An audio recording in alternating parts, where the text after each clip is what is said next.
Hello students, good morning. ഇപ്പോൾ corporate അക്കൗണ്ടിങ്ങിൽ ഇനി നമുക്ക് അടുത്തതായി എടുക്കാനുള്ള ടോപ്പിക്ക് ഡില്യൂട്ടഡ് ഇ പി എസ് ആണ്. ഇപ്പോൾ കഴിഞ്ഞ ക്ലാസ്സിൽ നമ്മൾ ഇ പി എസ് എന്താണെന്നും അത് കാണാനുള്ള ഡിഫറെൻറ്റ് രീതികളും നമ്മൾ പഠിച്ചു. ഇപ്പോൾ നോർമലായിട്ട് ഇ പി എസ് എന്ന് പറഞ്ഞാൽ നമുക്ക് കിട്ടുന്ന ഏണിങ്സിനെ ടോട്ടൽ നമ്പർ ഓഫ് ഷെയർ കൊണ്ട് ഡിവൈഡ് ചെയ്ത് കിട്ടുന്നതിനെയാണ് ഇ പി എസ് അതല്ലെങ്കിൽ ഏണിംഗ് പെർ ഷെയർ എന്ന് പറയാം. നോർമലായിട്ട് നമ്മൾ കാണുമ്പോൾ അതിനെ ബേസിക് ഇ പി എസ് എന്ന് പറയും. അതാണ് നമ്മൾ കഴിഞ്ഞ ക്ലാസ്സിൽ പഠിച്ചത്. ഇനി അതിൻ്റെ വേറൊരു ടൈപ്പാണ് ഡില്യൂട്ടഡ് ഇ പി എസ്. ചിലപ്പോൾ നമുക്കറിയാം ഇ പി എസ് കാണുക ഏണിങ്സും നമ്പർ ഓഫ് ഷെയറും വെച്ചിട്ടാണ്. അപ്പോൾ ഈ നമ്പർ ഓഫ് ഷെയറിൽ വല്ല മാറ്റം വന്നാൽ, അതേപോലെ തന്നെ ഏണിങ്സിൽ വല്ല മാറ്റം വന്നാൽ ആ ഇ പി എസിൽ എന്ത് വരും? മാറ്റം വരും. സംശയമൊന്നുമില്ലല്ലോ. അപ്പോൾ ചില കാരണങ്ങൾ കൊണ്ട് ഈ നമ്പർ ഓഫ് ഷെയർസിൽ എന്ത് ചെയ്യാം? മാറ്റം വരാം. അതെങ്ങനെയാണ് ആ മാറ്റങ്ങൾ വരിക? ഇപ്പോൾ കൺവേർട്ടബിൾ ആയിട്ടുള്ള ഡിബഞ്ചറോ അതല്ലെങ്കിൽ കൺവേർട്ടബിൾ ആയിട്ടുള്ള ബോണ്ട്സോ അതല്ലെങ്കിൽ കൺവേർട്ടബിൾ ആയിട്ടുള്ള പ്രിഫറൻസ് ഷെയർസോ ഒക്കെ ഉണ്ടെങ്കിൽ അത് ഓർഡിനറി ഷെയർസിലേക്ക് കൺവേർട്ട് ചെയ്യപ്പെടുമ്പോൾ ആ നമ്പർ ഓഫ് ഷെയർസ് അവിടെ എന്ത് ചെയ്യുന്നുണ്ട്? ഇൻക്രീസ് ആകുന്നുണ്ട്. ശരിയല്ലേ? അങ്ങനെ നമ്പർ ഓഫ് ഷെയർസ് ഇൻക്രീസ് ആകുമ്പോൾ അവിടെ ഇ പി എസിൽ എന്ത് വരും? വ്യത്യാസം വരും. പിന്നെ അതേപോലെ ഇതിങ്ങനെ മാറുമ്പോൾ ഏണിങ്സിലൊരു വ്യത്യാസം വരുന്നുണ്ട്. അതായത് ഈ ബോണ്ട് ആണെങ്കിലും ഡിബഞ്ചർ ആണെങ്കിലും നമ്മൾ വർഷം ഇൻട്രസ്റ്റ് കൊടുക്കണം. ഇത് ഓർഡിനറി ഷെയർക്ക് കൺവേർട്ട് ചെയ്ത് കഴിഞ്ഞാൽ പിന്നെ ആ ഇൻട്രസ്റ്റ് എന്ത് ചെയ്യണ്ട? കൊടുക്കേണ്ട ആവശ്യമില്ല. അപ്പോൾ അവിടെ ഒരു എക്സ്പെൻസ് കുറയാണ്. അതിൻ്റെ ഭാഗമായിട്ട് ഇൻകം എന്ത് ചെയ്യും? നെറ്റ് ഏണിങ്സ് എന്ത് ചെയ്യും? കൂടും. ശരിയല്ലേ? എല്ലാ കൊല്ലം കൊടുപ്പോൾ 10,000 രൂപ കൊടുക്കുന്നുണ്ടെങ്കിൽ ഇത് ഓർഡിനറി ഷെയർ ആകുമ്പോൾ 10,000 എന്ത് ചെയ്യണ്ട? കൊടുക്കേണ്ട ആവശ്യമില്ല. ആ ചിലവ് അവിടെ കുറയല്ലേ? ആ ചിലവ് അവിടെ കുറയുന്നതിലൂടെ നമ്മൾ ഏണിങ്സ് എന്ത് ചെയ്യുന്നുണ്ട്? കൂടുന്നുണ്ട്. അപ്പോൾ ഈ ഒരു കാരണം കൊണ്ട് എന്ത് വരാം? ഇ പി എസിൽ മാറ്റം വരാം. അങ്ങനെ ആ മാറ്റം വന്ന് കിട്ടുന്ന ആ ഒരു ഇ പി എസിനെയാണ് ഇവിടെ ഡില്യൂട്ടഡ് ഇ പി എസ് എന്ന് പറയുന്നത്. ഓക്കെ. അപ്പോൾ the reduced E P S is known as diluted E P S. അപ്പോൾ ഇങ്ങനെ ഉള്ള ഈ ഒരു കാരണം കൊണ്ട് ഇക്വിറ്റി ഷെയർസ് ഇൻക്രീസ് ആവുക അതല്ലെങ്കിൽ ഏണിങ്സ് ഇൻക്രീസ് ആവുക, ഈ ഒരു കാരണം കൊണ്ട് ഇ പി എസ് എന്ത് ചെയ്യാം? കുറയാം, റെഡ്യൂസ് ചെയ്യാം. അല്ല, റെഡ്യൂസ് ചെയ്യുന്ന ആ ഇ പി എസിനെയാണ് ഇവിടെ ഡില്യൂട്ടഡ് ഇ പി എസ് എന്ന് പറയുന്നത്. ഓക്കെ.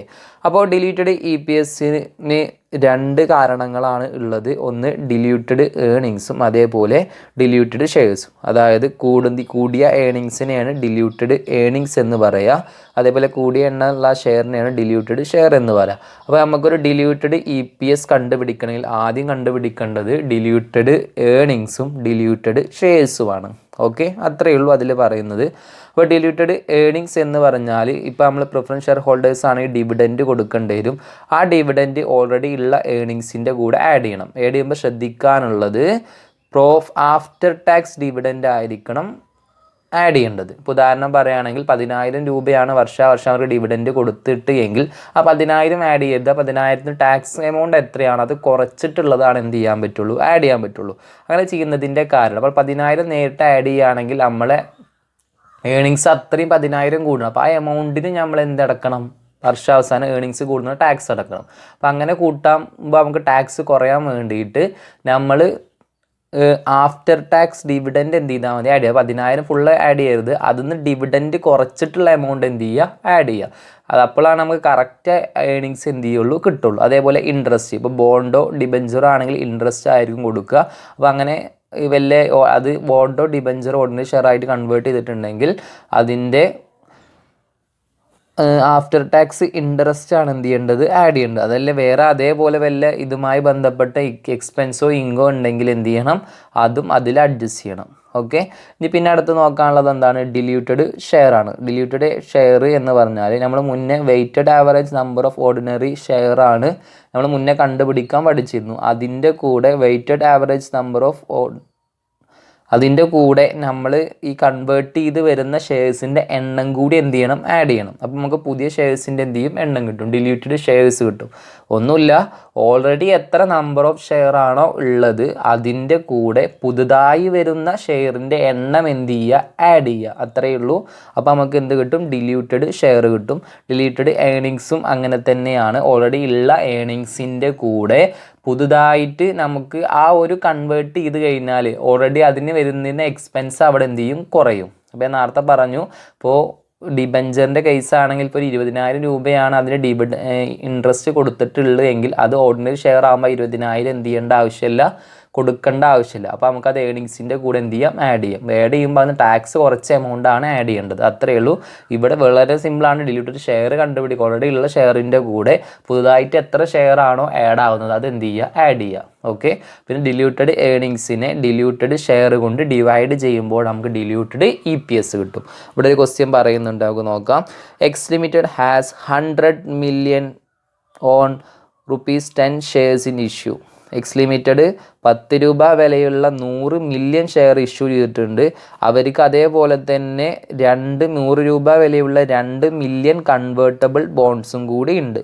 ഇത് ബോണ്ട്സിൻ്റെ ഇൻട്രസ്റ്റ് റേറ്റ് 8%, ടാക്സ് കൊടുക്കേണ്ടത് 25%. Each bond will be convertible into 10 shares. ഓരോ ബോണ്ടും 10 ഷെയർ ആയിട്ട് എന്ത് ചെയ്തു, കൺവേർട്ട് ചെയ്യാവുന്ന ഷെയർസാണ്. ഓക്കെ. ഒരു ബോണ്ട് കൺവേർട്ട് ചെയ്യുമ്പോൾ അത് 10 ഷെയർ ആയിട്ട് മാറും. ഇവിടെ മൊത്തം 2 മില്യൺ കൺവേർട്ടബിൾ ബോണ്ട്സ് ആണുള്ളത്. അപ്പോൾ മൊത്തം 2 മില്യൺ ഇൻറ്റു 10 ആയിരിക്കും ടോട്ടൽ പുതുതായിട്ട് വരുന്ന നമ്പർ ഓഫ് ഷെയർസ്. ഓക്കെ. ഇതിന് ഈ വർഷത്തെ ഏണിങ്സ് എന്ന് പറയുന്നത് 600 ആണെന്ന് പറയുന്നുണ്ട്. അപ്പോൾ calculate basic EPS and diluted EPS. Basic EPS എന്ന് പറയുമ്പോൾ നമ്മൾ പഠിച്ചതാണ്. വളരെ സിമ്പിളാണ്.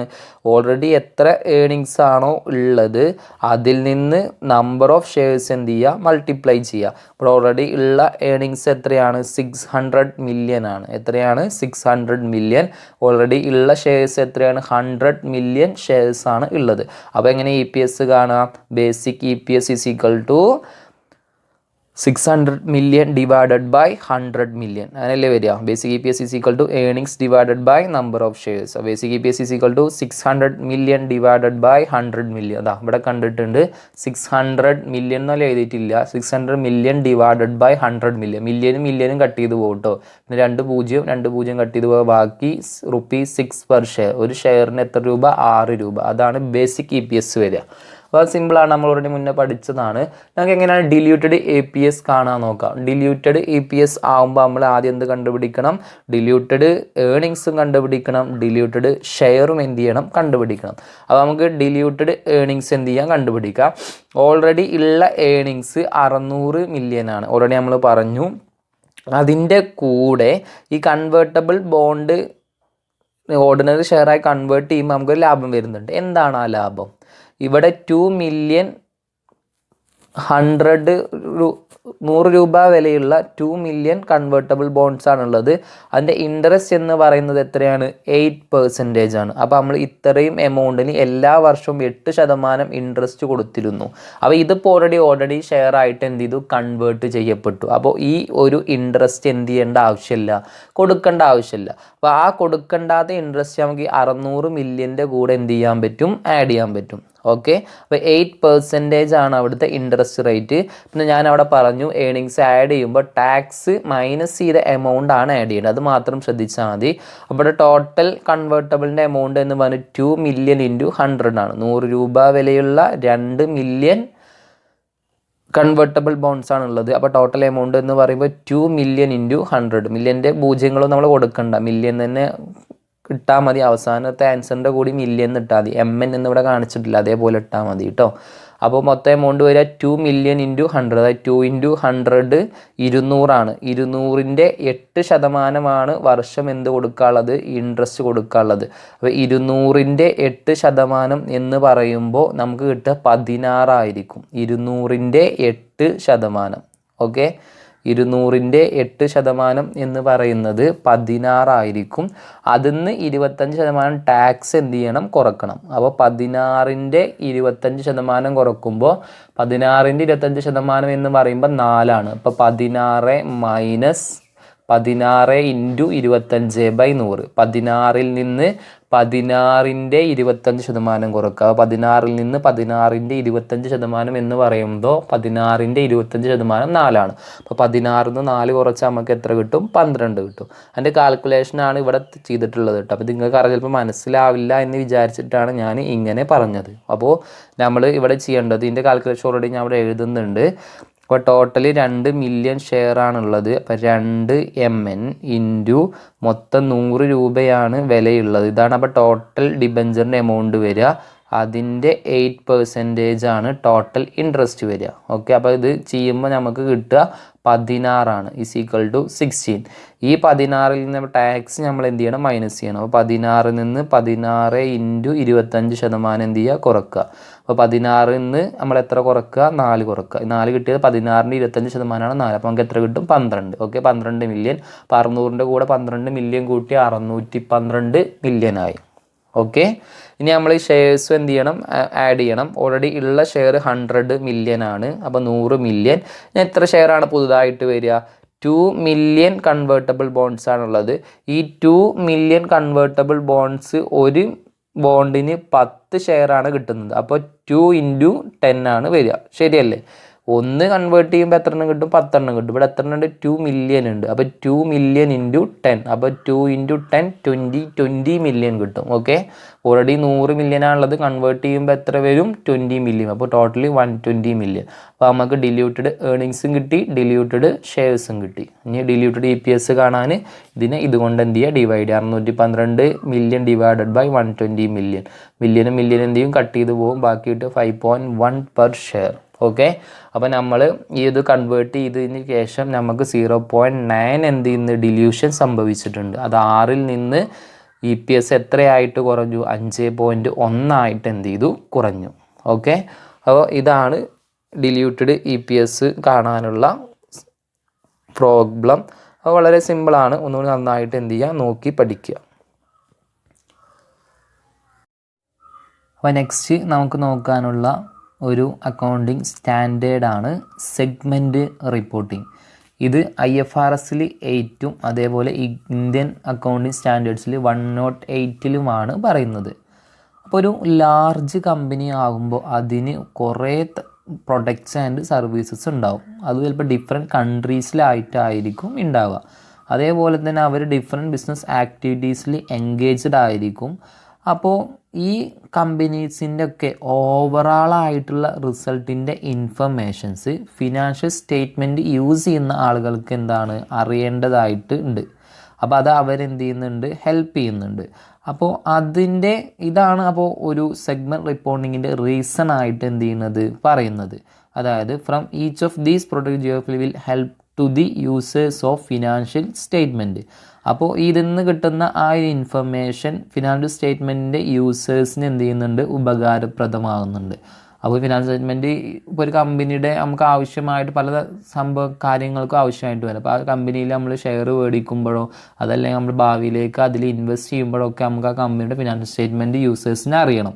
അപ്പോൾ ഇങ്ങനെ കുറേ ഉണ്ടാകുമ്പോൾ അതിന് സെഗ്മെൻ്റ് ആയിട്ടുള്ള റിപ്പോർട്ട് എന്താണ്, അത്യാവശ്യമാണ്. അപ്പോൾ ഇത് എല്ലാവരും ഒരേപോലെ എന്ത് ചെയ്യണം, ഒരേ സ്റ്റാൻഡേർഡിൽ ചെയ്യാൻ വേണ്ടിയിട്ടാണ് IFRS 8ലും ഇന്ത്യൻ അക്കൗണ്ട്സ് 108ലും ഈ സെഗ്മെൻറ്റ് റിപ്പോർട്ടിങ് കവർ ചെയ്യുന്നത്. നെക്സ്റ്റ് ഇതിൽ പറയാനുള്ളത് അതിൻ്റെ ഒബ്ജക്റ്റീവാണ്. IFRS 8ൽ അപ്പോൾ എങ്ങനെയാണ് ഈ ഓപ്പറേറ്റിംഗ് സെഗ്മെൻറ്റ് റിപ്പോർട്ട് ചെയ്യേണ്ടത്, അതിൻ്റെ പ്രിൻസിപ്പിൾസാണ് ഇതിൽ എസ്റ്റാബ്ലിഷ് ചെയ്തിട്ടുള്ളത്. IFRS 8 ഇവിടെ മെയിനായിട്ട് റിക്വയർ ചെയ്യുന്നത് ഓപ്പറേറ്റിംഗ് സെഗ്മെൻറ്റ് ഐഡൻറ്റിഫിക്കേഷൻ ചെയ്യാൻ വേണ്ടിയിട്ടാണ്. ഓപ്പറേറ്റിംഗ് സെഗ്മെൻറ്റ് എന്താണെന്ന് നമ്മളെ ഡെഫിനിഷൻസിൽ പറയുന്നുണ്ട്. അപ്പോൾ ഇന്ത്യയുടെ റിപ്പോർട്ടിൻ്റെ ബേസിസിൽ ഈ ഓപ്പറേറ്റിംഗ് സെഗ്മെൻറ്റ് ഐഡൻറ്റിഫൈ ചെയ്യലാണ് ഈ IFRS 8ൻ്റെ ഒബ്ജക്റ്റീവായിട്ട് പറയുന്നത്. നെക്സ്റ്റ് നോക്കാനുള്ള ടോപ്പിക്കാണ് സ്കോപ്പ്. അപ്പോൾ ഈ ഒരു സ്റ്റാൻഡേർഡ് കമ്പനീസ് അപ്ലൈ ചെയ്യുന്നതിലൂടെ എല്ലാ ഇൻഡിവിജ്വൽ എൻറ്റിറ്റീസിൻ്റെയും അതേപോലെ ഇപ്പോൾ ഒരു ഗ്രൂപ്പ് കമ്പനി ആണെങ്കിൽ അതിൻ്റെ കൺസോളിഡേറ്റഡ് ഫിനാൻഷ്യൽ സ്റ്റേറ്റ്മെൻറ്റും ഒക്കെ ഇതിനൊക്കെ ഒരേ സ്റ്റാൻഡേർഡ് കൊണ്ടുവരാൻ സാധിക്കും. ഇതിൻ്റെ ഭാഗമായിട്ട് അവരുടെ ഇക്വിറ്റി അതല്ലെങ്കിൽ ഡെപ്റ്റ് സെക്യൂരിറ്റീസൊക്കെ മാർക്കറ്റിൽ പബ്ലിക്കലി ട്രേഡ് ചെയ്യുമ്പോൾ ആ യൂസേഴ്സിന് ഇത് ആക്സസ് ചെയ്യാനും അതേപോലെ തന്നെ അവർ പുതിയ വല്ലതും ഇഷ്യൂ ചെയ്യുമ്പോൾ അതിൻ്റെ ആവശ്യത്തിന് വേണ്ടിയിട്ടൊക്കെ ഈ ഒരു സ്റ്റാൻഡേർഡിലുള്ള റിപ്പോർട്ട്സ് നമുക്ക് യൂസ് ചെയ്യാം. നെക്സ്റ്റ് ഇതിൽ കുറച്ച് ഡെഫിനിഷൻസാണ് നോക്കാനുള്ളത്. ഇതിൽ പറയുന്ന ഓരോ വേർഡ്സിൻ്റെ കറക്റ്റ് മീനിങ് ആണ് അതിൽ പറയുന്നത്. ഫസ്റ്റ് ഡെഫിനിഷൻസിൽ പറയുന്നത് ഓപ്പറേറ്റിംഗ് സെഗ്മെൻ്റ് ആണ്. ഒരു ഓപ്പറേറ്റിംഗ് സെഗ്മെൻറ്റ് എന്ന് പറയുന്നത് ഒരു എൻറ്റിറ്റിയുടെ ഒരു കോമ്പണൻറ്റിനെയാണ് ഇവിടെ ഓപ്പറേറ്റിംഗ് സെഗ്മെൻ്റ് ആയിട്ട് ഉദ്ദേശിക്കുന്നത്. അപ്പോൾ അതിൽ മെയിനായിട്ട് വരുന്നത് ഈ ഒരു ഓപ്പറേറ്റിംഗ് സെഗ്മെൻറ്റ് എന്ന് പറയുമ്പോൾ അതിലെ ബിസിനസ് ആക്ടിവിറ്റീസിൽ എൻഗേജഡ് ആയിട്ടിരിക്കും. അതായത് അവിടുത്തെ റവന്യൂ ആൻഡ് എക്സ്പെൻസ് ആയിട്ടുള്ള ബിസിനസ് ആക്ടിവിറ്റീസിനെ എൻഗേജ് ചെയ്യുന്ന ഒരു കമ്പണൻ്റാണ് ഓപ്പറേറ്റിംഗ് സെഗ്മെൻറ്റ്. ഈ ഒരു സെഗ്മെൻറ്റ് അവരുടെ ഓപ്പറേറ്റിംഗ് റിസൾട്ടിനെ റെഗുലറായിട്ട് റിവ്യൂ ചെയ്യും. എന്നിട്ട് ആ സെഗ്മെൻറ്റിന് എത്ര റിസോഴ്സസ് അലോക്കേറ്റ് ചെയ്യണം, എങ്ങനെയാണ് ആ സെഗ്മെൻറ്റിൻ്റെ പെർഫോമൻസ് എന്നൊക്കെ അസസ് ചെയ്യും. അങ്ങനെ അസസ് ചെയ്തിട്ട് കറക്റ്റായിട്ടുള്ള ഫിനാൻഷ്യൽ ഇൻഫർമേഷൻസ് അവൈലബിൾ ചെയ്യും ഈ ഒരു ഓപ്പറേറ്റിംഗ് സെഗ്മെൻറ്റ്. നെക്സ്റ്റ് വേറൊരു ടൈപ്പാണ് റിപ്പോർട്ടബിൾ സെഗ്മെൻറ്റ്. ഈ റിപ്പോർട്ടബിൾ സെഗ്മെൻറ്റ് എന്ന് പറയുന്നത് ഒരു ഓപ്പറേറ്റിംഗ് സെഗ്മെൻറ്റ് തന്നെയാണ്. അതായത് ഇതിൽ അവരെന്തെങ്കിലും റിപ്പോർട്ടബിൾ ആയിട്ടുള്ള സെഗ്മെൻറ്റാണ്. അപ്പോൾ ഇതിൽ 2 or more ഓപ്പറേറ്റിംഗ് സെഗ്മെൻറ്റ് എന്തായിട്ടുണ്ടാവും, ഇൻക്ലൂഡഡ് ആയിട്ടുണ്ടാവും. Next chief operating decision maker. ഈ ചീഫ് ഓപ്പറേറ്റിംഗ് ഡിസിഷൻ മേക്കർ എന്ന് പറയുന്നത് ഒരു ഫങ്ഷനാണ്, അതല്ലാതെ ഇറ്റ്സ് നോട്ട് എ പേഴ്സൺ. ആ ഫങ്ഷൻ എന്ന് പറയുന്നത് ഓരോ ഓപ്പറേറ്റിംഗ് സെഗ്മെൻറ്റിന് വേണ്ടിയിട്ടുള്ള റിസോഴ്സസ് അലോക്കേറ്റ് ചെയ്യുക, അവരുടെ ഓപ്പറേറ്റിംഗ് സെഗ്മെൻറ്റിൻ്റെ പെർഫോമൻസ് അസസ് ചെയ്യുക എന്നൊരു ഫങ്ഷനെയാണ് ഇവിടെ ചീഫ് ഓപ്പറേറ്റിംഗ് ഡിസിഷൻ മേക്കർ ആയിട്ട് പറയുന്നത്. നെക്സ്റ്റ് അഗ്രിഗേഷൻ ക്രൈറ്റീരിയയാണ് പറയുന്നത്. അതായത് 2 or more operating segment may be aggregate ചെയ്യേണ്ടത് ആ സെഗ്മെൻറ്റ്സിന് സിമിലർ ഇക്കണോമിക് ക്യാരക്ടറിസ്റ്റിക്സ് ഉണ്ടാകുമ്പോഴാണ്. ഈ segment are similar each of the follow respect. അത് സിമിലർ ആയിട്ടുള്ള സെഗ്മെൻറ്റ് താഴെ പറയുന്ന രീതിയിലാവാം. The nature of the product services അങ്ങനെ സിമിലർ ആവാം. അതല്ലെങ്കിൽ നേച്ചർ ഓഫ് പ്രൊഡക്ഷൻ പ്രോസസ്, അതല്ലെങ്കിൽ the type or class of customer, the type or class of customer of their product or services. Product or servicesൻ്റെ കസ്റ്റമേഴ്സിൻ്റെ types similar ആവുക. അതേപോലെ the method used to distribute their products or provide their services, അതല്ലെങ്കിൽ അതിന് distribute ചെയ്യാൻ പറ്റുന്ന methods similar ആവുക. അതല്ലെങ്കിൽ nature of the regulatory environment, അതെല്ലാണ് സിമിലർ സെഗ്മെൻറ്റ്സ് ആയിട്ട് പറയുന്നത്. നെക്സ്റ്റ് ഡിസ്ക്ലോസറാണ്. ആ സെഗ്മെൻറ്റ് റിപ്പോർട്ടിങ്ങിൽ റിക്വയർഡ് ചെയ്തിട്ടുള്ള ഡിസ്ക്ലോസേഴ്സാണ് താഴത്ത് ഒരു 5 പോയിന്റിലായിട്ട് പറയുന്നത്. അതിൽ ഫസ്റ്റ് പറയുന്നത് how the entity identify it's operating segment. അപ്പോൾ ഓപ്പറേറ്റിംഗ് സെഗ്മെൻറ്റ് ഐഡൻറ്റിഫൈ ചെയ്തത് എങ്ങനെയാണെന്നുള്ള ജനറൽ ഇൻഫർമേഷൻസും, അതേപോലെ പ്രൊഡക്ട്സ് ആൻഡ് സർവീസസിൻ്റെ ടൈപ്സും, അതേപോലെ ഈച്ച് ഓപ്പറേറ്റിംഗ് സെഗ്മെൻറ്റിലുള്ള റവന്യൂ നമ്മൾ ഡിസ്ക്ലോസ് ചെയ്തിട്ടുണ്ടായിരിക്കണം. അതേപോലെ തന്നെ നമ്മൾ ഓരോ സെഗ്മെൻറ്റിൻ്റെ പ്രോഫിറ്റ് ആൻഡ് ലോസ് എന്തൊക്കെ ഇൻഫർമേഷൻസാണ് റിപ്പോർട്ട് ചെയ്യേണ്ടത് എന്നാണ് പറയുന്നത്. Reported segment profit or loss അതിൽ ഇൻക്ലൂഡ് ചെയ്തിട്ടുണ്ടായിരിക്കണം. പിന്നെ സ്പെസിഫൈഡ് ആയിട്ടുള്ള റവന്യൂസും എക്സ്പെൻസും ഓരോ സെഗ്മെൻറ്റിലെയും പ്രോഫിറ്റ് ഓർ ലോസ്, അതേപോലെ സെഗ്മെൻറ്റ് അസറ്റ്, സെഗ്മെൻറ്റ് ലയബിലിറ്റീസ് ഒക്കെ അതിനുള്ള ഇൻഫർമേഷൻസ് അതിൽ ഡിസ്ക്ലോസ് ചെയ്തിട്ടുണ്ടായിരിക്കണം. നെക്സ്റ്റ് പറയുന്നത് total segment revenue, reported segment profit or loss, segment asset, segment liabilities and other material items to corresponding items in the entity's financial statement. ഈ പറഞ്ഞ കാര്യങ്ങളൊക്കെ റീകൺസിലിയേഷൻസ് ചെയ്തിട്ടുണ്ടായിരിക്കണം. ഒരു എൻറ്റിറ്റിക്ക് 1 reportable segment മാത്രമായിട്ട് ഇല്ലെങ്കിൽ ആ കമ്പനിയുടെ പ്രൊഡക്ട്സ് ആൻഡ് സർവീസസിൻ്റെ എല്ലാ ഇൻഫർമേഷൻസും, അതല്ലെങ്കിൽ ആ പ്രൊഡക്ട്സ് ആൻഡ് സർവീസിൻ്റെ ഗ്രൂപ്പ്സിൻ്റെ എല്ലാ ഇൻഫർമേഷൻസും അതിൽ ഇൻക്ലൂഡഡ് ആയിട്ടുണ്ടായിരിക്കണം. റവന്യൂസും certain non current assets by geographical area ഇതൊക്കെ അനലൈസ് ചെയ്തിട്ടുണ്ടായിരിക്കണം. അതോടൊപ്പം disclose revenues or assets by individual foreign country recorded ആയിട്ടുണ്ടായിരിക്കണം. നെക്സ്റ്റ് പേജിൽ 2 കൂടി ഉണ്ട് കേട്ടോ. Information about transactions with major customers. Major customers തമ്മിലുള്ള ട്രാൻസാക്ഷൻസിൻ്റെ ഇൻഫർമേഷൻ ഡിസ്ക്ലോസ് ചെയ്തിട്ടുണ്ടാവണം. അതുപോലെ ഇൻ്ററിം റിപ്പോർട്ട് ഡേറ്റ്സിലുണ്ടായിട്ടുള്ള സെഗ്മെൻറ്റ് ഇൻഫർമേഷൻസും കൺസിഡർ ചെയ്തിട്ടുണ്ടായിരിക്കണം. അപ്പോൾ ഇത്രയും കാര്യങ്ങളാണ് ഡിസ്ക്ലോസറിൽ വരുന്നത്. ഇത്രയുമാണ് ഈ ഒരു സ്റ്റാൻഡേർഡിൽ പറയാനുള്ളത്. ഓക്കെ, ഇനി നെക്സ്റ്റ് സ്റ്റാൻഡേർഡ് നെക്സ്റ്റ് ക്ലാസ്സിൽ എടുക്കാം. ഓക്കെ. Thank you.